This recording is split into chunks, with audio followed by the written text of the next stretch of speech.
Hi, this is Mr. Lesage again, and this is part 2 of our tutorial on factoring expressions, which is found in the Math 7a course. The next type of problem we can have when we're looking at common factors is, once we determine the common factor, how do we rewrite the original expression? Or if you think about another concept that you've seen, you've talked about the distributive property, and what we're doing when we find the common factor and take it out of the expression, we're actually distributing that common factor out of the expression. To go back to the original expression, we'd use the distributive property and multiply the number outside the parentheses times the numbers that are inside. So in this case, we have looked at this expression, 20x minus 16xy, and we've determined that the common factor, the greatest common factor, is 4x. So now we want to figure out, how do we write that? So our job is to take each part of the expression, each term, 20x for example, and figure out if 4x is one of the factors, what is the other factor that would produce 20x when we multiply the factors together? Well, when we have 4x, we have the x already taken care of. All we need to do is figure out what number can we multiply by 4 to get to the 20. So that would be a 5. We don't need the x because we already have it with the 4.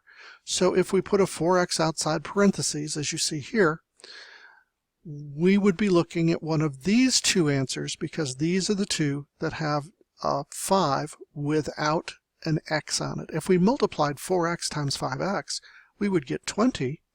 But x times x would give us x to the second power, and that's not what we started with.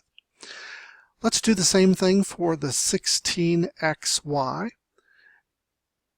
We can think of what number multiplies by 4 to give us the 16, and that would be a 4. We have the x that we need for this term of the expression. What we're missing is the y.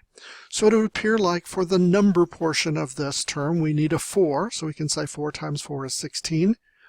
We have the x already, so all we need in addition to that 4 is the y.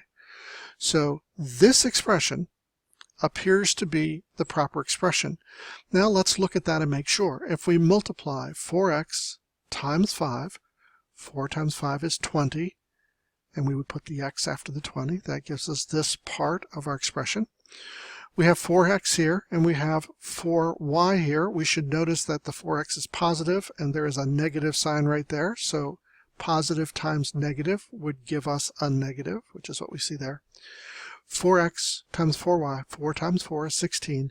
X times y is xy. So this is indeed the proper answer for that question. Here's a second question that's similar. This is an equilateral triangle, and it has this perimeter.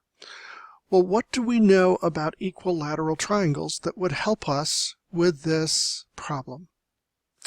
Hopefully, you recall that equilateral means same length. So equilateral would be a triangle that all three sides are the same length. So if we had a triangle, equilateral triangle, we could have one that each side is 2 inches long, or each side is 3 meters long, but each of the three sides in the triangle would be the same length. So in this case, if this is the perimeter and all the sides are the same, we know that to find a perimeter we add all the sides together. But in this case, because we have three sides and they are the same, we could multiply 3 by one side, since all the sides are the same. So 3 times an expression could give us this answer, and that would be what we're looking for. Or in other words, if we state this more like this problem up here, we would say, how do we find the factor of these numbers that's 3?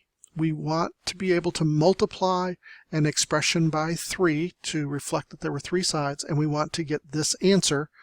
So we want to factor out a 3 from each of these terms.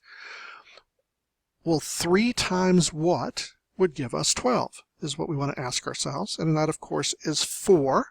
But we would need the x with it. So when we multiply 3 times 4x, we would get 12x.